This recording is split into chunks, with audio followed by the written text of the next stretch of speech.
There's always one challenge, which is time. We always are short on time to do a new car. We had like about, let's say, 9 months altogether from starting concept, putting the drawings together. We always have a good planning, but we always want to do concept design longer than we should really do it, which means that when we eventually freeze the concept, it's a bit of a panic and rush and long hours to do all the detail design and getting the manufacturers to do all the parts on time and run the car on time. But okay, we pushed with the concept to try to do the car as good as we could possibly do, and then after that everybody pushed quite hard and we got the car running on time. So the first challenge was that one, timing and hard work. The second challenge for the S2000 was really to make the car as good value for money as possible. It's primarily it's a customer car, and we need to sell it at a reasonable price. So there was a big push there in reviewing everything we did and see if we could do it as good quality and as performant, but for less money. And that was quite a big challenge. It involved all of us reviewing ways of manufacturing things, ways of designing things, and searching different suppliers and so on. And there's many parts where we have reduced the price by 50% and have actually not paid so much in terms of weight or performance or anything like that. So that was the second big challenge of the car. The third challenge is that it's a completely new set of regulation, the Super 2000, so it is a bit different to the WRC car. It's fairly much easier to do than a WRC car, but in the other end, all the knowledge we have from the WRC car, we couldn't apply everything because some of the stuff were forbidden by the regulations. But the regulation works quite well. They force you effectively to make a cheaper car by using simple design and cheaper materials. The last point is testing the car sufficiently before the homologation, because once we homologate in January, the car specification is frozen by the FIA. So it's really important that we test properly and we make sure that everything is reliable before that date. The Fiesta is much smaller, which to start with is what we want, and that's what we wanted, because smaller car mean it's lighter, it's got less aerodynamic drag, and it usually is a better weight distribution. The driver and the co-driver are further back, so it gives us more 50-50 weight distribution. So it is a good thing, and certainly with the new regulation, you're not allowed to modify the body shell. So if we were starting with a big car like the Focus, it would be very difficult to be competitive in Super 2000. So the Fiesta is definitely the right car to start with.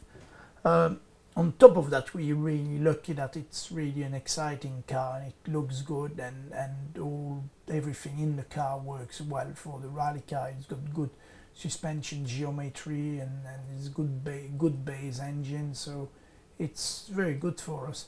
Obviously it's got some drawback. Being small, it's difficult to package everything in the car, and the cockpit is obviously much narrower. So with the new regulation on the seats and so on, the seats are much stronger and much wider.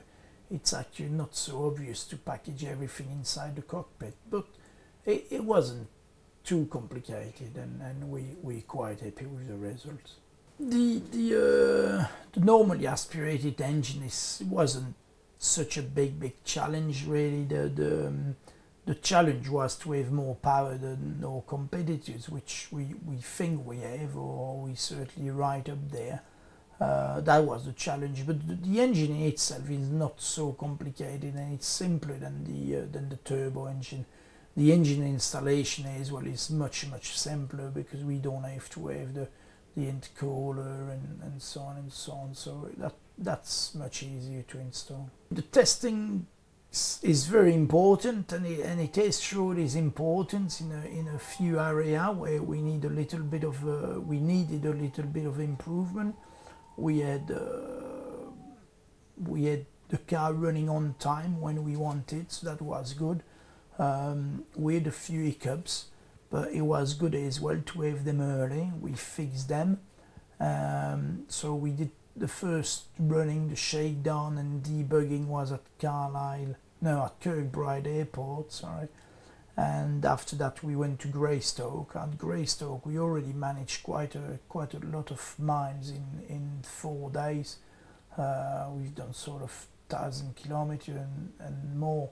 And after that we went to the south of France to do testing on tarmac and on gravel. And that went really well. We went on very, very rough road on gravel, and that was good. We had minimum problem with the car there, considering how rough the roads were. So yeah, that's looking good. And there's, as I said, there was a few places where we need to work more on the car, and at the point we are today, pretty much everything is fixed, and we're happy with the performance and the reliability. One place where we always work a lot with Ford is on suspension kinematics, because they've got a big computer software that they can run and we couldn't run. So we always have very close relationship with them on suspension kinematics and design, and there again it's been quite successful.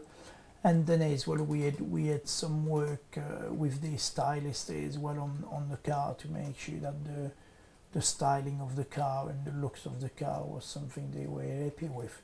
So, but obviously that's the two main areas. After that, on a day-to-day basis, we always are in touch with Ford for everything, like starting from the CAT files and part supply and so on.